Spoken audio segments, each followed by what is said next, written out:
동일하게 죄의 은혜가 임하게 하여 주옵소서. 모든 말씀을 예수님의 이름으로 기도합니다. 아멘. 우리가 신앙생활 하다 보면 참 이해가 안 되는 것들이 많이 있습니다. 그 가운데 하나가 바로 성도의 고난이라는 것입니다. 신앙생활을 열심히 했습니다. 그리고 하나님을 믿으면서 나아갔는데 고난이 있거든요. 그리고 남들처럼 기도도 할 만큼 했고, 그리고 하나님 뜻대로 살려고 노력하는 삶을 살았습니다. 그래도 고난이 있습니다. 그럴 때마다 신앙인들은 당황을 하게 됩니다. 우리가 신앙생활 하면서 고난을 받을 때 이해가 안 되는 이유가 있습니다. 왜냐하면 첫 번째, 사람은 뭔가 의지하는 종교를 가질 때 어떤 삶의 문제에서 해결받고 그리고 잘 될 것이라는 마음속에 바람이 있기 때문에 그렇습니다. 그러다 보니까 내가 열심히 신앙생활을 하는데 고난을 받으면 그때 당황하게 되는 것입니다. 또 어떤 사람은 고난이 오면 내가 벌을 받아서 그렇게 된 것 같다라는 생각 때문에 고난받는 걸 굉장히 싫어하고 불편해하게 되는 것입니다. 그렇다고 한다면 우리 신앙인들은 고난을 어떻게 이해해야 할 것인가 라는 것입니다. 우리가 먼저 이해할 것은 제가 분명히 말씀드리지만 하나님께서는 사람의 인생을, 사람의 삶을 인도하실 때에 고난도 함께 사용하신다는 것입니다. 여러분, 우리 인생 가운데 고난이 얼마나 많습니까? 그런데 고난을 받을 때만 하나님께서 하나님의 뜻이 아니라고 생각한다면 여러분, 우리 인생은 하나님의 뜻대로 사는 게 아니죠. 우리가 고난 가운데 살고 있지만 그 고난 가운데서도 하나님께서 개입하시기 때문에 우리의 삶은 늘 하나님과 동행하는 것입니다. 하나님께서 우리 인생을 인도하실 때 문제를 해결해 주시고 평탄한 길 가운데 가게 하시고 또 때로는 기적을 통해서 또는 때로는 어떤 위로를 주시기도 하시고 또 평강 가운데 살게 하십니다. 그러나 하나님은 사람을 인도하실 때 고난을 사용하여 인도도 하신다는 것입니다. 하나님이 고난을 주시는, 그리고 하나님이 고난을 통해서 인도하시는 경우가 여러 가지가 있는데, 첫 번째는 그 사람을 테스트하기 위해서 고난을 주십니다. 이 사람의 상태가, 신앙 상태가 얼만큼인지에 대해서 알고 싶을 때 우리에게 고난을 주시는 것입니다. 그리고 내가 이 사람에게 이만큼의 사역을 줄 것인데 이 사역을 할 수 있을지 없을지에 대해서 테스트하기 위해서 하나님께서 고난을 주시기도 합니다. 아브라함에게 이삭을 바치라고 한 사건이 바로 그런 예일 수 있겠죠. 두 번째는 우리의 신앙의 훈련을 위해서 하나님께서는 고난을 허락하십니다.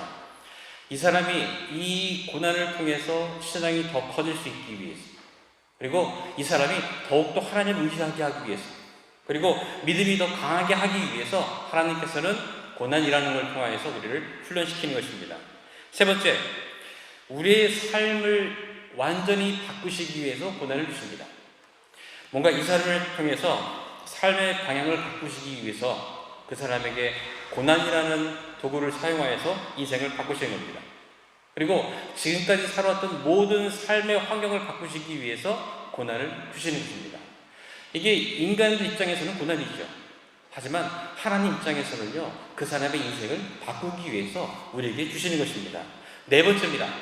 하나님이 고난을 주시는 네 번째 이유는 우리에게 메시지를 주시기 위해 그런 것입니다. 그렇기 때문에 우리가 고난받을 때, 우리가 어려움을 당할 때 하나님께서 왜 나에게 이런 것을 주는가에 대해서 우리가 잘 이해하는 게 중요합니다. 그렇다고 한다면 저나 여러분이나 지금 고난 가운데 있다고 한다면 우리는 이 고난을 위해서 어떻게 할 것인가, 이게 굉장히 중요한 것이죠. 우리가 어차피 있는 고난이라고 한다면, 우리가 없앨 수 없고 어차피 받아야 할 고난이라고 한다면 우리가 어떻게 이것을 대처할 수 있는 것인가, 이거를 어떻게 하면 피할까 늘 고민하고 받기 싫어해서 도망다니고 이것 때문에 늘 고민하고 잊으려고 노력하고 그게 사는 것이 아니라 이 고난을 우리가 하나님께서 주신 어떤 메시지를 받아들이고 우리가 어떻게 지킬 것인가, 이게 우리의 가장 중요한 문제입니다. 여러분, 하나님께서는 하나님의 백성이 고난 때문에 어떤 그 불평하거나 원망하는 거 원하지 않습니다. 하나님께서는요, 하나님의 그 백성들이 하나님의 사람들의 인격이, 어떤 삶이 영원히 무너지는 거 원하지 않으세요. 하나님께서는요, 하나님의 백성이 어떤 이 고난 때문에 가정이 깨어지고 관계가 깨어지는 것을 원하지 않습니다. 하나님은요, 하나님의 백성들이 신앙을 잃거나 또는 신앙을 포기하는 걸 원하지 않으세요. 그런데 우리는 늘 하나님 늘 사랑한다고 입에 막 달고 살면서 예배도 드리고 찬양도 하고 열심히 교회 다니는 것 같지만 내가 원하는 일이 되지 않고 몸이 좀 아프다고 자녀가 학교에 떨어졌다고 취업이 안 된다고 고난이 왔다고 아주 자지러지고 그냥 불평하고 불만스럽게 하나님께 얘기하고 어떻게 그럴 수 있느냐 이 말입니다. 여러분, 하나님은 힘든 고난이 와도 그것을 이기기를 원하십니다. 하나님께서는요, 당신의 사랑하는 자녀들이 시련 가운데 있지만 그 시련을 뚫고 이기기를 원하시는 거예요. 하나님의 자녀들에게 하나님의 고난을 허락하신 것은요, 정말 어렵고 힘든 고난이 있다 할지라도 어떤 종류의 핍박이 온다 할지라도 정말 우아하고 고상하게 신앙을 지키는 모습을 원하십니다. 우리가 신앙인이라고 한다면 거기까지 가야 신앙인이죠. 여러분, 신앙의 어떤 장성한 분량 그리고 성수 이런 것은 무엇으로 나타난다고 생각하십니까? 아주 좋을 때 성경을 많이 읽고 직분이 높아지고 봉사를 많이 하고 헌금 많이 하는 거 그럴 수도 있어요. 하지만 여러분, 진짜 어떤 신앙의 성숙, 예수님을 닮아가는 모습, 성장은요, 고난받을 때 여러분과 저의 자세로 드러나는 것입니다. 고난받을 때 성숙이 드러나는 거예요. 고난받을 때 그 사람의 영성이 드러나는 것입니다. 아주 평평할 때는 똑같죠. 아주 좋고 풍족하고 많은 거 받을 때는 좋습니다. 그때 누가 감사하지 않을 수 있겠어요?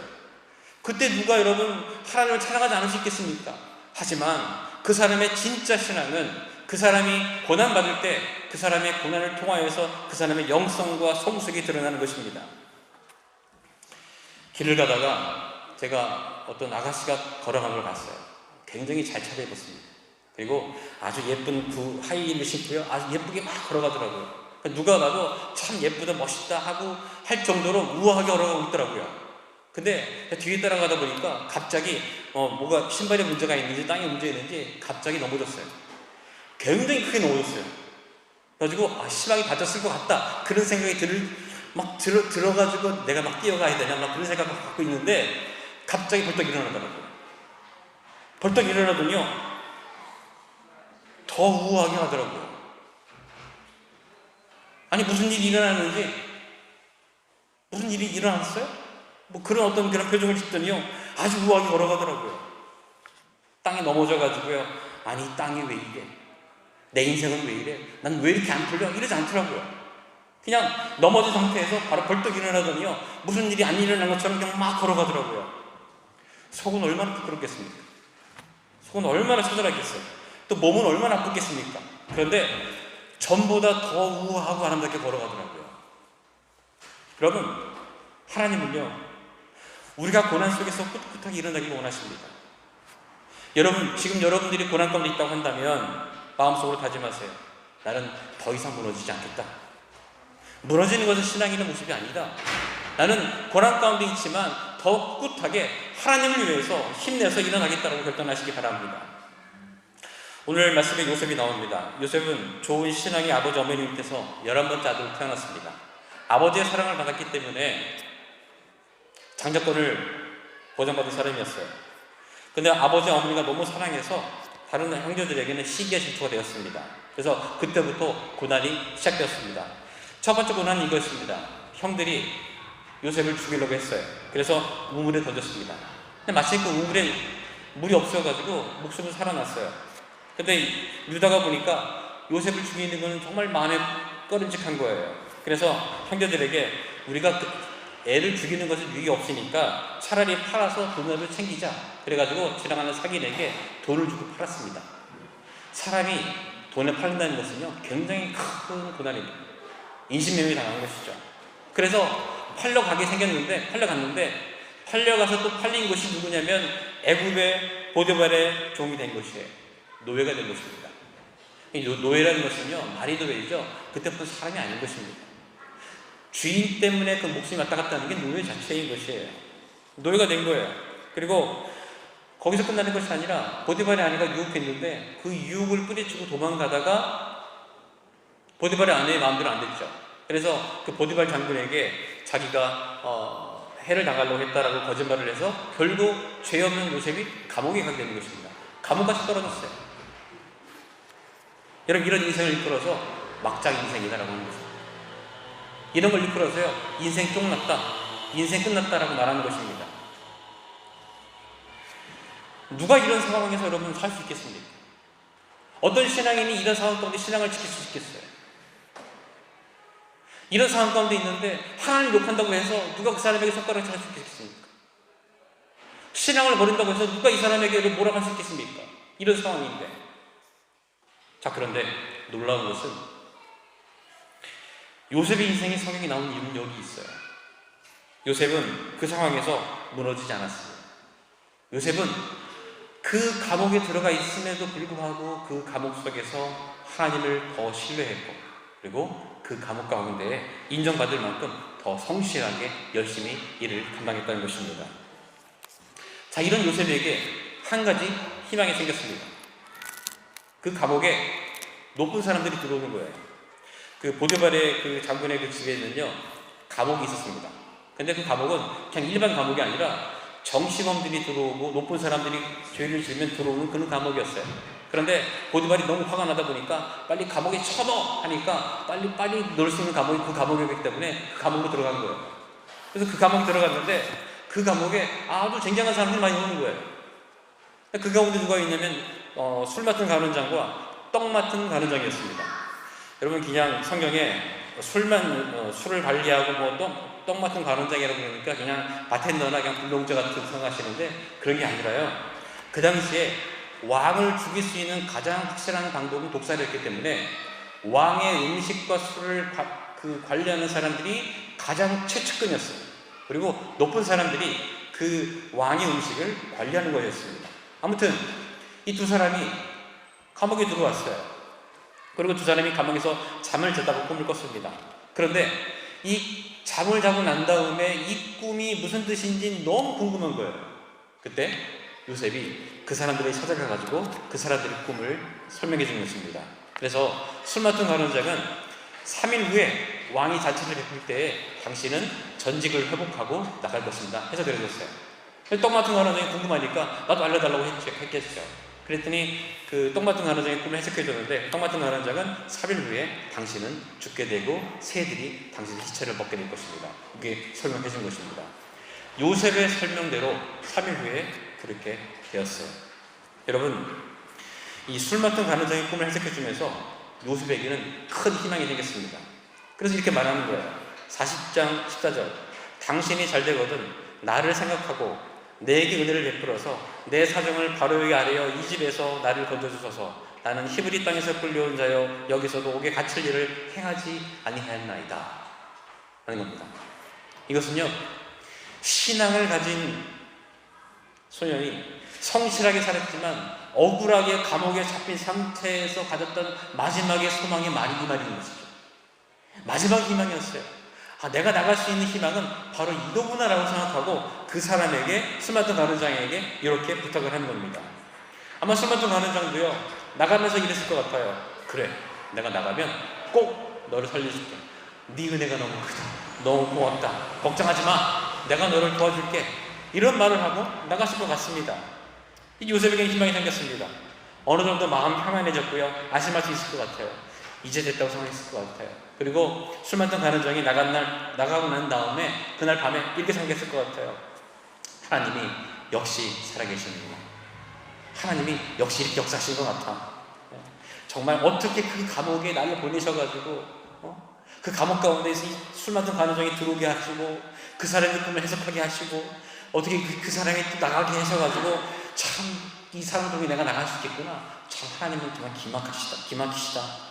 역시 하나님 뜻은 알 수 없어. 이렇게 생각하지 않았을까요? 드디어 3일 후에 이 사람이 복직하고 난 다음에 요셉에게 결과가 전해지는데 바로 23절입니다. 술 맡은 관원장이 요셉을 기억하지 못하고 그를 잊었더라. 요셉을 기억하지 못하고 그를 잊었더라. 요셉의 그 억울한 사정을 다 알고요, 자기를 도와준 사람입니다. 그런데 그 요셉의 부탁을 새까맣게 까먹고요. 나가자마자 요셉을 잃어버린 거예요. 잊어버린 것입니다. 저는 이 절을 읽을 때요, 단순히 술 맡은 관원장만 요셉을 잊었다고 생각하지 않습니다. 이 말씀은요, 요셉 인생 전체에 대한 선언이에요. 아무도 너를 기억하지 않는다는 것이죠. 네 부모도, 너를 알고 있는 모든 사람도, 술 맡은 관원장도, 너에게 도움을 줄 수 있는 모든 사람들과 이 세상 모든 것들은 다 너를 기억하지 않고 너를 잊었다는 것입니다. 그렇게 생각되더라고요. 이것이 느껴지는 그 요셉에게는요, 얼마큼 절망했을 것 같습니까? 그럼 그 다음 단계는 뭐겠습니까? 내가 그렇게 그동안 믿어왔던, 그게 신뢰했던 하나님도 나를 잊었구나, 나를 기억하지 않으시는구나, 이렇게 되는 거 아니겠습니까? 제가 한국에서 나오기 전에 그 GNS, 제가 속한 선교단체에서 훈련 받으면서 어떤 강사분이 오셔가지고 말씀 전하시는데 주제가 그거였어요.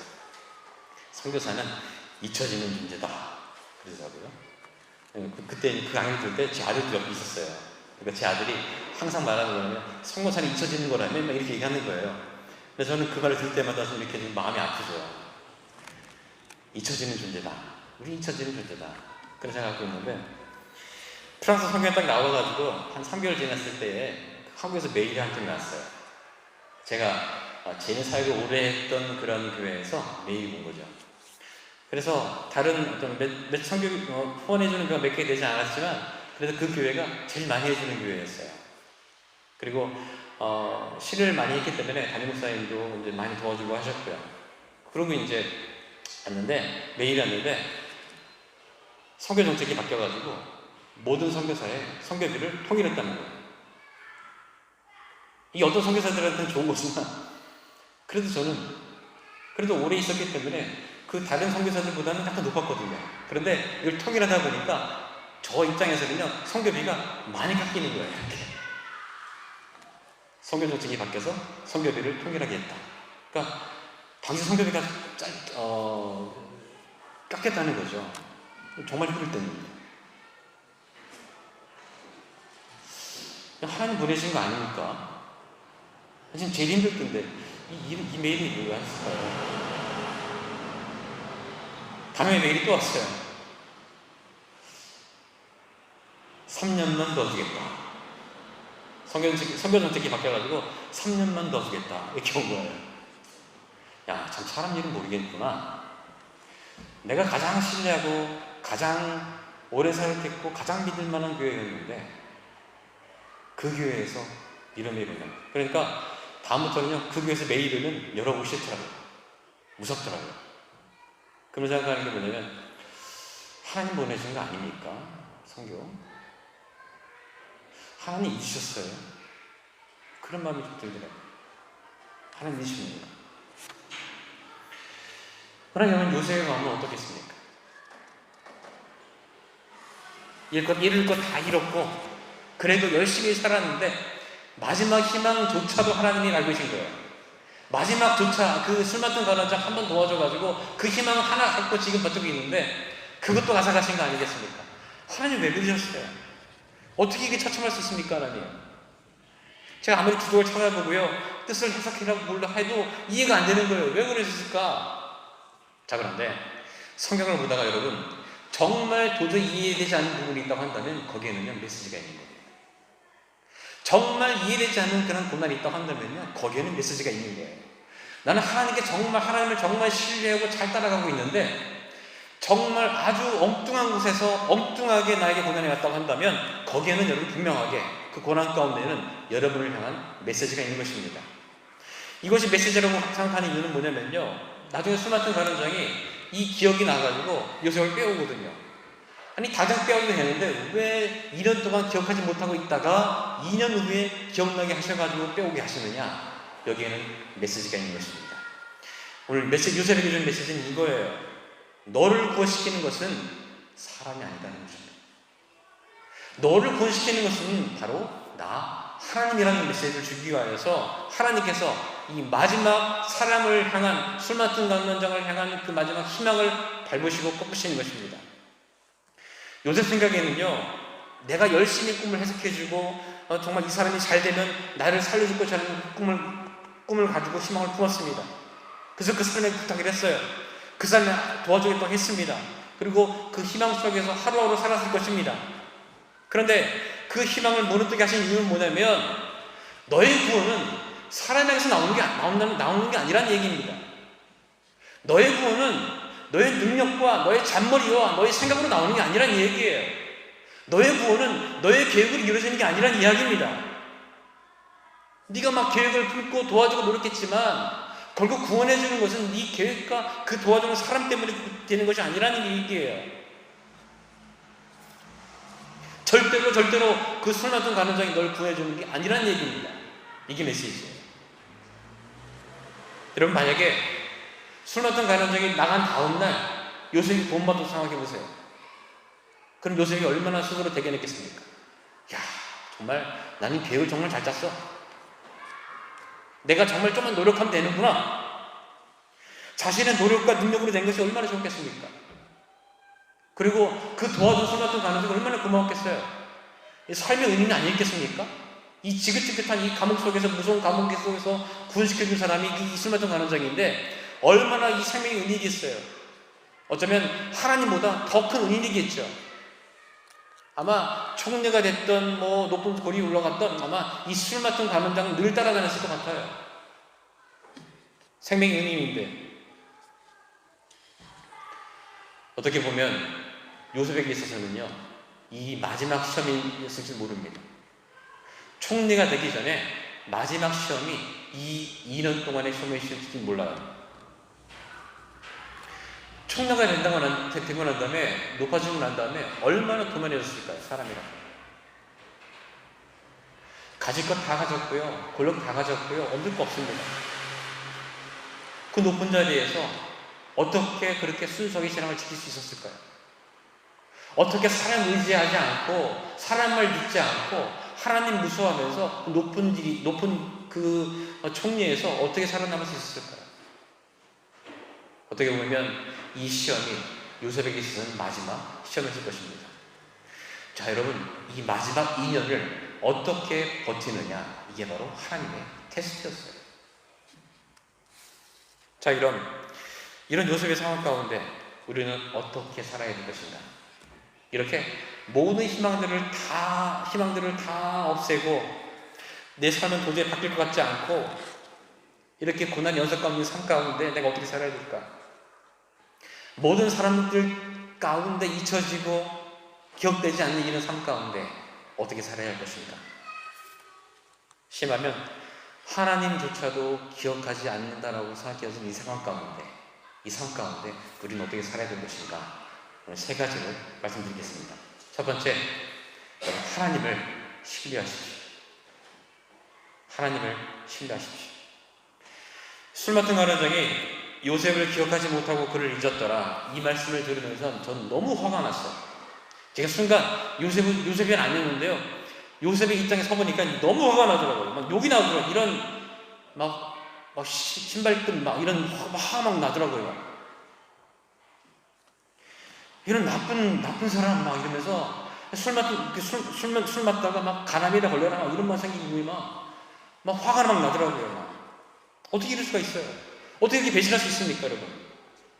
그런데 요셉은요, 거기서 멈추지 않더라고요. 이 성경 40장 마지막 절에 보게 되면 술 맡은 간원장이 요셉을 기억하지 못하고 그를 잊었더라. 그리고 장이 바뀝니다. 그리고 다음 장 1절에 2년 후에 그 2년 동안은요, 아무 기록이 없는 거예요. 요셉이 그런 일을 당하고 난 다음에 2년 동안 아무런 기록이 없다는 것은요, 예전과 똑같았다는 것입니다. 예전과 똑같이 하나님을 신뢰했고요, 똑같이 그 감옥에서 성실하게 일을 감당하고 살았다는 거예요. 여러분, 사람을 신뢰하지 말고 하나님을 신뢰하십시오. 여러분 생각으로는 말로는 하나님을 신뢰하다고 생각하지만 여러분 정말 신뢰하세요? 하나님을요? 신뢰하는데 하나님 됐죠? 왜 안 주세요? 이겁니까? 여러분 진짜 신뢰하십니까? 우리가 하나님을 진짜 신뢰하는지 안 하는지는요, 알 수 있는 방법이 한 가지가 있습니다. 바로 이거예요. 얼마나 그 사람이 불평을 많이 하느냐, 컴플레인을 많이 갖느냐, 이걸 보면 알 수 있는 것입니다. 우리가 하나님을 신뢰하지 않는다는 그 첫 신호가 뭐냐면요, 컴플레인이에요. 불만입니다. 원망하는 겁니다. 이게 일어나는 것입니다. 하나님을 신뢰하지 않으면요, 입에서 불평이 나오는 것입니다. 불만이 나오는 거예요. 그런데 요셉은 2년 동안 단 한 번도 그런 모습을 보이지 않았어요. 그러니까 기록할 필요 없죠. 한 가족이 차를 타고 막 가고 있었습니다. 앞에서 아빠는 운전하고 아내는 옆에 앉아 있고요. 아들은 뒤에 앉아 있는데, 그날따라서 너무 길을 헤매는 거예요, 아빠가. 근데 처음에는 아주 그냥 편하게 잘 갔어요, 차가. 그런데 이 옆에 앉아있던 아내가 의심하기 시작하는 거예요. 이 남편이 과연 그 길을 알고 있는 거야? 확인하고 온 거야? 그러면서 의심하기 시작하는 거예요. 신뢰가 깨어지는 겁니다. 그러면서 하는 말이 뭐냐면, 가는 길 알아? 확인해봤어? 여기 아닌 것 같은데. 아까 갔던 그 길 아니야? 근데 계속 불만이 막 나오는 거예요. 신뢰가 떨어지니까요. 이 남편이 가는 길은 모르는 것 같아. 목적지는 모르는 것 같아. 그러면서 옆에서 계속 잔소리를 하는 거예요. 이렇게 막. 그러니까 남편은 막 운전하면서도 막 화가 나는 거예요. 길은 잘 모르겠는데 옆에서 막 불평을 불만하니까요. 신뢰하지 않으니까 불평과 불만이 나오는 거 아니겠습니까? 그런데 여러분, 뒤에 앉은 아들은요, 상관없어요. 아버지가 어딜 가든 상관없는 거예요. 아버지를 신뢰하니까. 아버지가 바다로 들어가도 상관없어요. 아버지가 가는 곳이 길이니까요. 아버지를 신뢰하니까요. 그러니까 옆 뒤에서 가만히 힘들지 않고 가만히 있는 거 아니겠습니까? 신뢰하니까. 하나님을 정말 신뢰하면요, 불만이 나오지 않죠. 이번 시험 잘 안 돼도 하나님 뜻이지 않겠습니까? 이번에 잘 풀리지 않아도 하나님 뜻이지 않겠어요? 그러면서 가는 거 아니겠습니까? 여러분 고난 가운데 있다고 한다면 우리가 하나님께 정말 신뢰하는가 신뢰하지 않는가, 그것은요, 내가 불평하는 것만 보면 알 수 있는 것입니다. 여러분, 이런 상황 가운데 하나님을 신뢰하는 것 가장 중요합니다. 두 번째, 여러분에게 주어진 일에 성실하게 감당하십시오.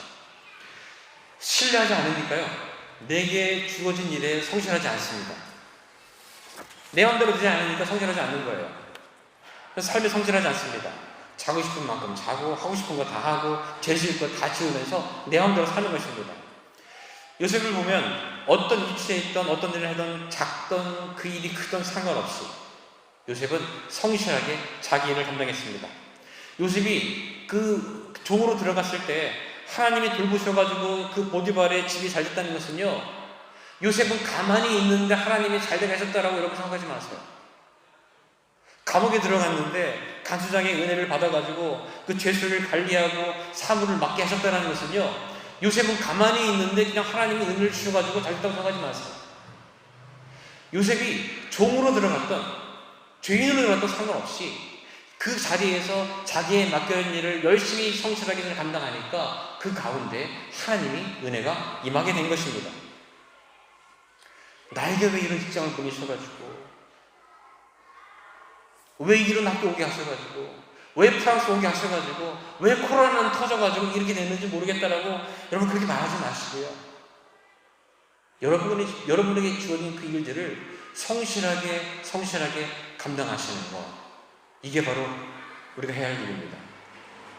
하나님을 신뢰하니까 지치고 힘든 일을 할지라도, 마음에 안 들어도, 내가 종이라 할지라도, 내가 죄인이라 할지라도 성실하게 일을 감당하는 거 아니겠습니까?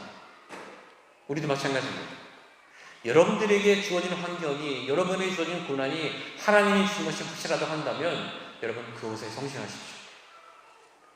여러분이 아무리 작은 일을 할지라도요, 하나님 하러 가신 일이기 때문에 조용히 복사하게 누리고 있는 거예요. 바깥에서 기간에도요, 열심히 공부하고 있는 거예요. 열심히 청소하고 있는 것이죠. 어떻게? 성실하죠. 여러분들이 고난 받으면 받을수록 주어진 일에 더욱 성실하시기 바랍니다. 세 번째, 여러분 기다리십시오. 기다리려고 하니까요, 야, 참 정말 의미 없는 말을 하는 것 같다라고 생각할 수 있습니다. 근데 여러분, 마음에 불평이 생기고 성실을 안 하는 사람은요, 하나님을 기다릴 수 없습니다. 기다리지 않아요. 그 요셉에게 그날 밤 이렇게 물었을 것 같아요. 너 이래서 날 믿겠니? 너 술 마신 가능성도 잊었는데 너 그래서 나를 신뢰할 수 있겠어? 물었을 것 같아요. 너 그렇게 발표해도 기다릴 수 있겠니? 이렇게 물었을 것 같아요. 세상 사람들은 기다리라고 하니까요, 이 기다림이라는 것이 그냥 시간 낭비하고 허송 세월 보낸다고 생각할 수 있습니다. 근데 여러분, 저는 성경을 볼 때마다 이 신앙인들에게서 기다림은요, 그 사람의 영성이더라고요. 언약을 받은 아브라함은요, 이삭을 얻기까지 25년을 기다려야 했습니다. 600세의 언약을 받은 노아는요, 비가 올 때까지 120년을 기다려야 했어요. 믿음의 많은 신앙인들은요, 하나님의 언약이 이루어지기까지요, 그 언약이 이루어지기까지 모든 시간들을 기다림으로 보냈고요, 그 기다림은요, 그냥 허송세월 보낸 것이 아니라 자신의 믿음으로 그 시간들을 채워나가는 것입니다. 그렇기 때문에 여러분, 기다림은 영성이고 기다림은 믿음이에요. 그렇기 때문에 신앙인들은 기다림을 잘 가져야 돼요. 마지막 그 2년이 얼마나 힘들었겠어요, 요셉에게 있어서. 10년 이상 노예로 살고 그 주인으로 살다가 이제 나갈 것 같았는데 마지막 그 2년이 얼마나 힘들었겠습니까? 군대에 있을 때 군인들은 왜 그런지 모르겠지만 그냥 툭하면 그냥 얼차려주고 그냥 운동장 뛰게 만들어요. 그래서 저런 짓 다 그러더라고요. 저런 짓 다 했는데 완전 군정으로 다 나와. 그 배낭에다가 있는 거 다 넣고요, 총까지 다 들고 나와야 되는 거예요. 딱 나와가지고 모든 우리 아이 내부관에 있는 모든 그 대원들에게 운동장 40바퀴 뛴다 실시 이런 거예요.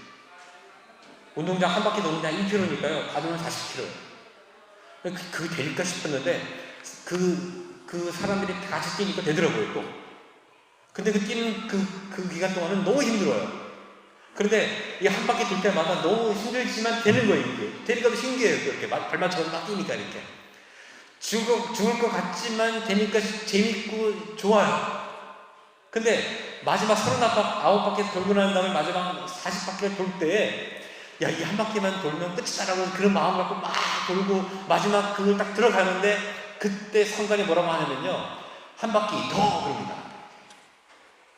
그때 무너진 거예요. 그때 무너져. 40바퀴 돌 동안은 되게 힘들지 않았어요. 이렇게 버텼어요. 근데 40바퀴 다 되고 난 다음에 마지막 한 바퀴 더 돌아야 할 때가 진짜 힘듭니다. 그냥 가가지고요, 나 안 뛰어! 난 군인 안 할래! 그리고 가서 죽이고 싶어요. 그 사람 가가지고. 그럴 정도로 힘들게 한 바퀴. 여러분, 고난의 끝이 있다고 생각할 때, 고난의 끝이 왔다고 생각할 때 그때 가장 힘든 겁니다. 그런데 하나님께서는요, 그 마지막에 2년 더 주실 수 있어요. 그때 가장 힘든 거예요. 어떻게 보면 여러분의 지금 상황이 힘드십니까? 가장 힘들 때입니다. 지금이 바로 그 2년일 수가 있어요. 이때 하나님을 어떻게 잘 신뢰하느냐, 어떻게 내게 주어진 일을 성실하게 감당하느냐, 어떻게 정말 내 믿음과 신앙을 우아하고 고상하게 잘 지키느냐, 이거에 따라서 고난이 끝나는 것입니다.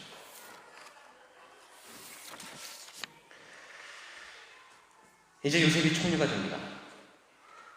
술 맡은 가난성이 감옥에서 나간 다음에 2년이 흘렀어요. 그리고 바로가 꿈을 꿉니다. 그리고 술 맡은 가난성이 그때 갑자기 요셉이 기억이 나는 거예요. 그래서 바로에게 알렸고요, 바로가 요셉을 데려오러 합니다. 2년이 지나면서 요셉은 아마 이제 사람의 도움으로는 내 삶은 살아날 가능이 없다고 생각했을 것 같아요. 그래서 하나님만 신뢰하고 성실하게 감옥에서 일하고 있을 때 하나님께서는요, 하나님의 방법으로 요셉을 감옥에서 나오게 하십니다. 그리고 본인을 포함한 그 누구도 생각하지 못했던 애굽의 총리가 되게 하십니다. 이게 바로 우리 하나님이십니다. 우리 하나님은 우리의 생각보다 높으십니다. 우리 하나님은 인간의 계획보다도 더 큰 계획을 갖고 계신 거예요. 말씀 맺도록 하겠습니다. 신앙생활 하다 보면 참 고난이 많습니다. 아마 고난이 끝도 없이 온다고 생각하실 겁니다. 아니 여러분, 고난은 끝이 없습니다. 여러분이 의지하고 있는 여러분만의 술 맡은 가늠장이 있습니까? 그 술 맡은 가늠장이 여러분의 어떤 마지막 희망을 끊고요, 여러분을 기억하지 못하고 잊어줄 수도 있어요.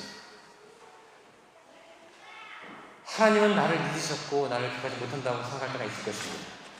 그럴 때마다 이 말씀을 기억하시기 바랍니다. 여러분, 여러분의 방법, 여러분의 능력으로 해결하려고 하지 마세요. 여러분, 사람을 의지하려고 하지 마세요. 그냥 하나님을 더 신뢰하세요. 아니, 진짜로 신뢰하십시오. 그리고 여러분에게 주어진 일이 적든 어렵든 상관없이 성실하게 하십시오. 그리고 기다리십시오. 하나님의 방법으로 하나님께서 손 드실 때까지, 그때까지 기다리십시오. 그러면 그 어떠한 사람도 상상하지 못하는 방법으로